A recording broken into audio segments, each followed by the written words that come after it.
नाम उच्चारण ही कर लेना व्यक्ति को पार लगा देता है। मात्र उच्चारण ने यहाँ के लिंग में से किसी ज्योतिर्लिंग में अगर मनुष्य बनकर भी ना आए, मानव का शरीर भी नहीं मिला, मान लो नहीं मिला,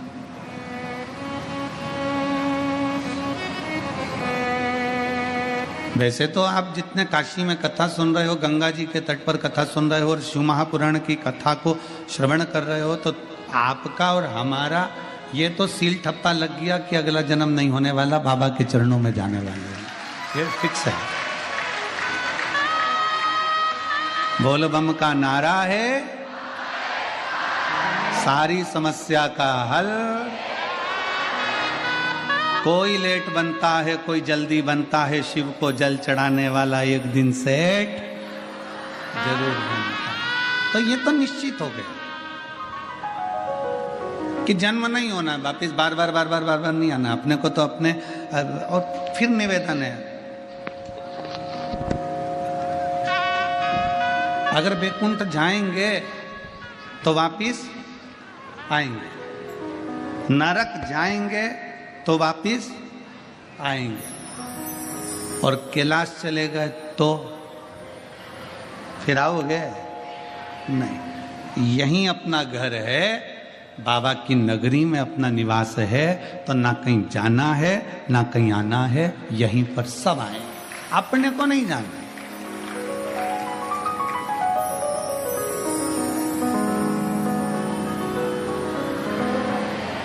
अभी हम रास्ते में आ रहे थे तो चित्रकूट, आज बड़े आनंद के साथ में कथा का रसतत्व है। ये पिता का घर है काशी, जिसका केवल नाम उच्चारण मात्र कर दिया जाए, केवल वो कहते हैं ना, लोग डराते हैं तो दूसरे के नाम से डराते हैं। लोग कहते हैं लो फोन पे बात कर लो, हमारे काका जी की पहचान है, लो बात कर लो हमारी। स्कंद पुराण कहती है, स्कंद पुराण का काशी खंड कहता है कि दुनिया के लोग भय दिखाएंगे, डराएंगे दूसरे के नाम से, पर अगर जीव नरक भी जा रहा है, बैकुंठ भी जा रहा है, और वहां चित्रगुप्त महाराज सामने खड़े होकर पूछेंगे कि तूने पुण्य कौन सा करा, तूने सत्कर्म कौन सा करा, तुम्हारे मुख से कुछ ना निकले, केवल काशी एक संबोधन ही निकल गया, तो चित्रगुप्त भी हाथ जोड़कर कह देंगे इसको कैलाश छोड़कर आ। ये साधारण भूमि नहीं है, ना जाने कितना तप, कितनी साधना, कितनी आराधना, पूरा ब्रह्मांड, पूरी सृष्टि जल में मग्न हो जाती है। सतयुग आता है, त्रेता आता है, द्वापर आता है, कलयुग आता है, नष्ट हो जाता है, चले जाता है, फिर वापिस सृष्टि रचना प्रारंभ होती है। कितनी बार सृष्टि पानी में डूब गई, कितनी बार सृष्टि जल में मग्न हो गई, कितनी बार सृष्टि समाप्त हो गई, पर पूरी भूमंडल पर केवल एक काशी ऐसी अजर और अमर है जो कभी समाप्त नहीं होती, वो हमेशा की हमेशा रहती है, वो कभी समाप्त नहीं होती, और बड़ी बड़ी पवित्र है, बड़ी पवित्र, बड़ी आनंद है। और इसकी पवित्रता का ध्यान आपको और हमको भी रखना है, इसकी पवित्रता का ध्यान आपको और हमको रखना है। काशी पवित्र है, उसकी पवित्रता आप और हमको बनाकर रखना। गंगा जी का स्नान करने जाओ, मना नहीं है, पर याद रखना कोई गंदगी मत फैलाना। कथा श्रवण करने के लिए बैठे हो, कंकर कंकर में मेरा शंकर है, विश्वनाथ की धरा की एक एक कंकर में मेरा शंकर समाया हुआ है, कहीं ऐसी जगह पर कोई गंदगी मत करना। रोज प्रतिदिन कथा सुनने के बाद शाम का समय मिल जाए तो जितना कचरा पड़ा हो उसको एकत्रित करना, कचरे की गाड़ी आएगी उसमें डालकर उसको पहुंचा देना, अपनी भूमि को अपने को स्वच्छ रखना है। कण कण में शंकर है। स्नान करने जाओ तो ध्यान रखो कि गंगा में हम स्नान कर रहे हैं, कोई बेकार वस्त्र वहां न पटक के आ जाए, कोई जूतल चप्पल हम वहां न पटक कर जाए, कोई चीज हम वहां न पटक कर जाए, इसका स्मरण रहे। काशी की पवित्रता का ध्यान आपको और हमको रखना है।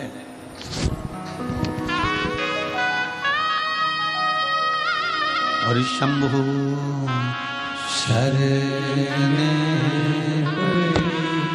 मांगू घड़ी रे, दुख काटो दया करी दर्शन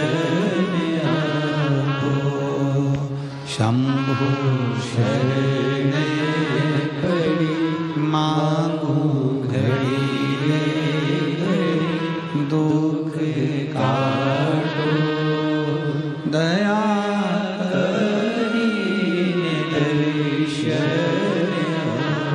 ये पवित्र भूमि का, पवित्रता का भाव का स्मरण हमको रखना। प्रतिदिन कथा छूटने के बाद में आपका नियम होना चाहिए कि मैं इस पवित्र धरा पर कोई बिस्कुट का पैकेट पड़ा है, कोई छिलका पड़ा है, कोई केले का छिलका पड़ा है, कोई सामान पड़ा है, उसको इकट्ठा कर कर एक जगह रख दीजिए। पवित्रता का ध्यान रखें। हम बहुत कुछ नहीं कर सकते काशी में आकर।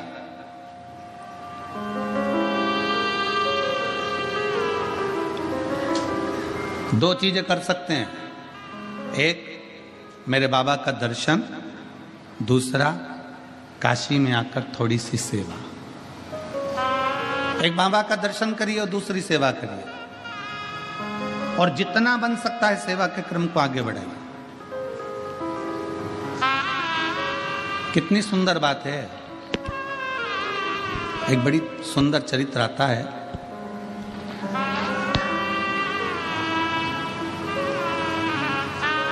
एक पुलोमा असुर है और उसकी एक बेटी है जिसका नाम सची है, जो इंद्रदेव के साथ में ब्याही है। सची असुर है, असुर प्रवृत्ति का है। और पुलोमा की धर्म पत्नी के गर्भ से, पुलोमा की धर्म पत्नी के गर्भ से कोई संतान का सुख नहीं था।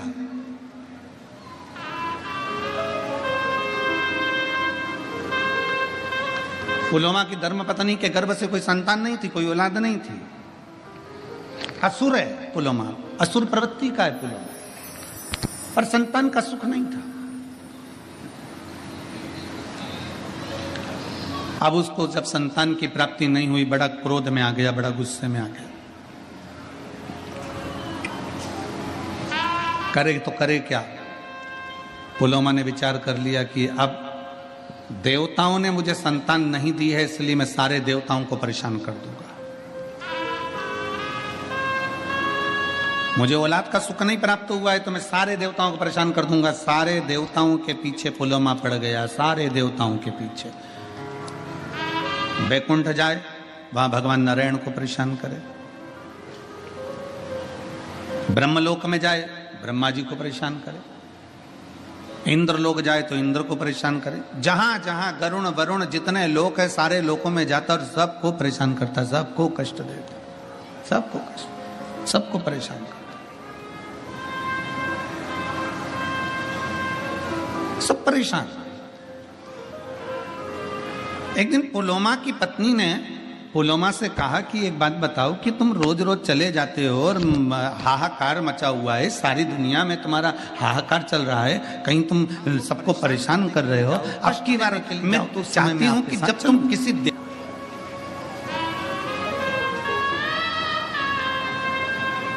जरा इस पवित्र धरा की पुण्यता देखिए कितनी प्रबल है। अभी आप अगर किसी असुर के रूप में किसी देवताओं को परेशान करने के लिए जा रहे हो तो मैं आपके साथ चलूंगी। पुलोमा की पत्नी पुलोमा के साथ में लग गई और पुलोमा के साथ में चल दी। पुलोमा जब चलते चलते चलते चलते ब्रह्मांड में भ्रमण करते करते करते करते गंगा जी के पवित्र तट पर, इस पावन धरा पर, काशी की भूमि पर से पुलोमा जब निकल कर जा रहा था तो उसकी धर्म पत्नी भी उसके साथ जा रही थी। आज धर्म पत्नी के मन में यह भाव उत्पन्न हुआ कि मैं अपने पति असुर पुलोमा के साथ जा रही हूं तो मेरे देवताओं को यह परेशान करने जा रहा है और मैं देवताओं का दर्शन करने जा रही हूं, तो क्यों ना अपने चरण की पादुका को छोड़ दो।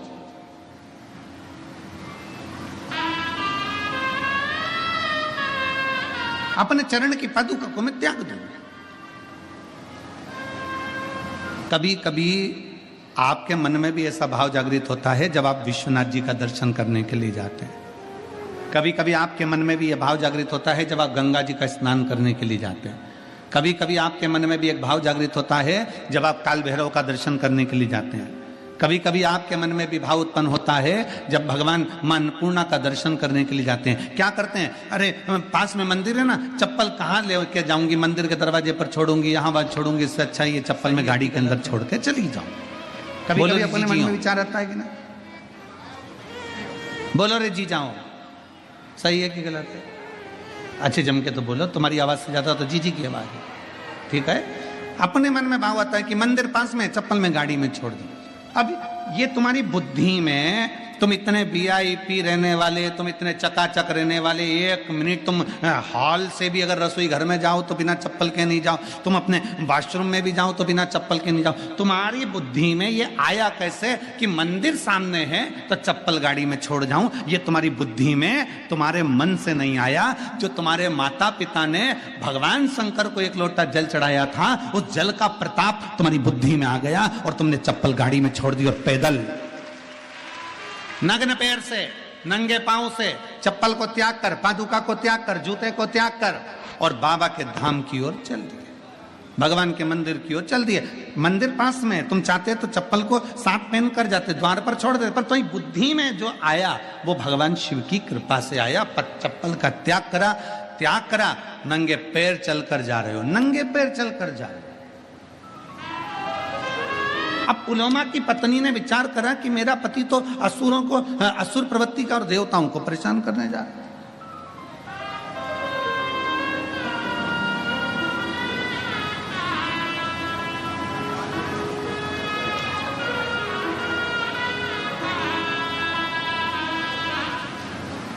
असुर जितने थे ना, इनकी जो धर्म पत्नियां थी ना, अपने पति का युद्ध देखना पसंद करते। रामचरितमानस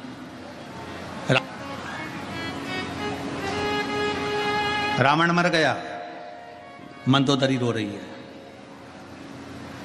रावण मर गया, मंदोदरी रो रही है, खूब आंसू ढाल ढाल कर रो रही है। तो मेरे राघव जी के मन में आया, मेरे राम जी के मन में आया, जरा पता तो करूं कि मंदोदरी इतना क्यों रो रही है। राम जी तुरंत लखन लाल जी के साथ, हनुमंत लाल जी के साथ में मंदोदरी के पास पहुंच गए। मंदोदरी क्यों रो रही हो? तुम्हारा पति मर गया इसलिए रो रही हो? मंदोदरी बोली, नहीं, कर्म की गति है, भोगना तो है। मुझे मालूम था मेरा पति मरेगा।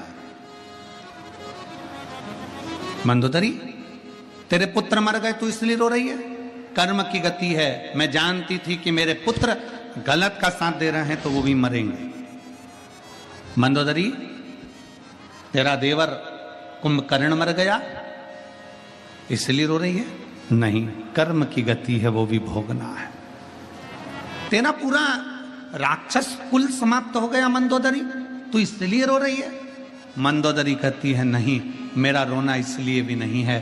फिर मंदोदरी, तू रो क्यों रही है? किस लिए तुझे रोना आ रहा है? तो मंदोदरी कहती है, मैं रो इसलिए रही हूं कि दरवाजे पर इतने दिन से राम आकर खड़े थे और मैं दरवाजे के बाहर निकलकर उसका दर्शन ना कर सकी, इसलिए रो रही हूं।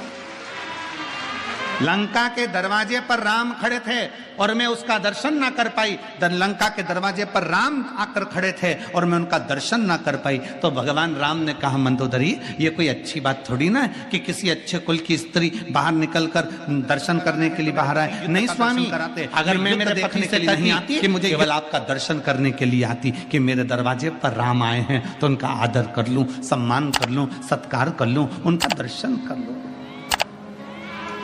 उनका दर्शन कर लो, बस उनको प्रणाम कर लो। राम जी ने कहा, मंदोदरी, तुझे युद्ध देखने का इतना शौक है? नहीं, शौक नहीं है, केवल आपके दर्शन का शौक है। ठीक है मंदोदरी, ये दशरथ पुत्र राम आज तुझे वचन देता है, अगर तू युद्ध का दर्शन करना चाहती थी तो मैं तुझे युद्ध का दर्शन कराऊंगा, पर इस जन्म में नहीं मंदोदरी। मेरा जो अगला अवतार होगा, कृष्ण अवतार, तब मैं तुझे युद्ध के मैदान में खुद बुलवाऊंगा। तू जब तक, मंदोदरी कहती है, मैं तो मर जाऊंगी, मेरे प्राण छूट जाएंगे। भगवान कहते, तुझे मरने भी ना दूंगा। पर आया था समय आप सभी ने महाभारत का एक सुंदर चरित्र श्रवण करा होगा। भीम ने शब्द कह दिया था द्वारकानाथ के सामने, द्वारकाधीश चिंता करने की जरूरत नहीं है, ऐसे कौरवों की सेना को तो मैं मरोड़ कर छोड़ दूंगा और तोड़कर इनको फेंक दूंगा, इनको तो मैं जीवित नहीं रहने दूंगा। जब भगवान द्वारकानाथ के शब्द सुना तो द्वारकाधीश को लगा कि पांडवों में सबसे ज्यादा अभिमान भीम को अपनी वीरता का है, ये बर्बाद कर देगा, ये समाप्त कर देगा। और भीम को इतना अहंकार आना है तो ये भीम कहीं ना कहीं समाप्ति की ओर लेकर जाएगा। इसलिए भगवान द्वारकानाथ ने कहा, भीम युद्ध मार्ग में लड़ना, तुम्हें अपनी वीरता का अहंकार है, हम जानते हैं, तुम जाओ एक काम करो, लंका जाना, वहां से मंदोदरी को लेकर आओ, मंदोदरी को लेकर आना और कहना कि मुझे युद्ध के मैदान में पूछ रहे हैं। तो भगवान द्वारकानाथ कहते हैं पहले लंका में जाओ, मंदोदरी को लेकर आओ। भीम लंका में गए, भीम ने जाकर लंका में प्रणाम किया और पूछा कि मंदोदरी कहां रहती है। बूढ़ी सी मंदोदरी अपने कक्ष में बैठी हुई थी। भीम ने जाकर प्रणाम कर कर कहा, मंदोदरी हो? हाँ, चलिए, कौरव और पांडवों का युद्ध होने वाला है, उसका दर्शन करने के लिए द्वारकानाथ ने बुलाया है। मंदोदरी की आंख से आंसू बह गए। द्वारिकाधीश, मेरे राम जी का अवतार हो गया, प्रणाम करती हूं मेरे द्वारकानाथ को। द्वारकानाथ किसका युद्ध है? मेरे द्वारकाधीश युद्ध लड़ रहे हैं। भीम कहते हैं द्वारकानाथ युद्ध नहीं लड़ रहे, मेरे जैसे शूरवीरों का युद्ध है।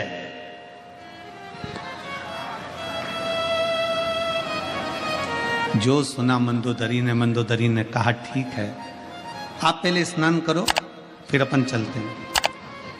भीम स्नान करने के लिए गए, भोजन करने के लिए। मंदोदरी ने कहा कि तुम स्नान कर कर आओ, भोजन की तैयारी है, फिर अपन चलते हैं। भीम स्नान करने के लिए लंका के पीछे गए, तालाब में कूदे।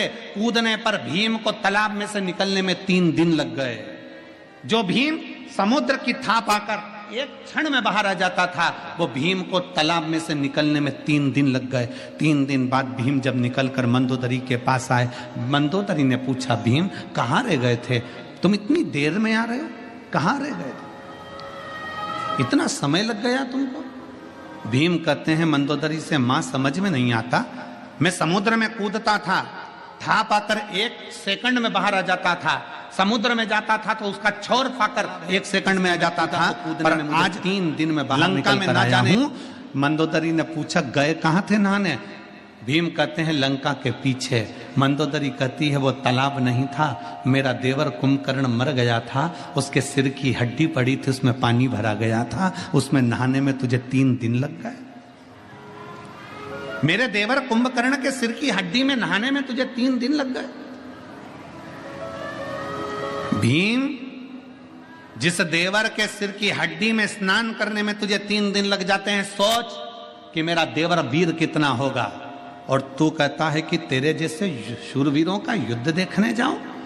मंदोदरी ने हाथ जोड़कर द्वारकाधीश को प्रणाम किया और नमन कर कर अपने प्राणों को त्याग दिया। गई नहीं।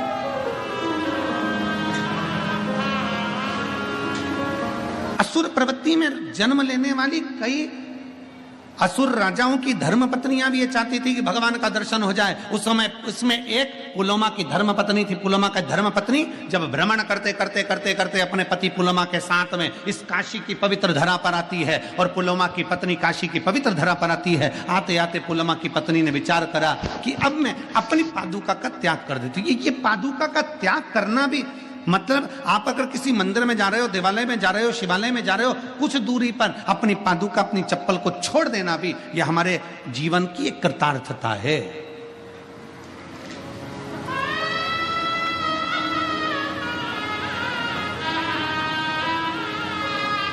यह हमारा पुण्य कहीं प्रबल हुआ होता है, हमारे पुण्य की प्रबलता है।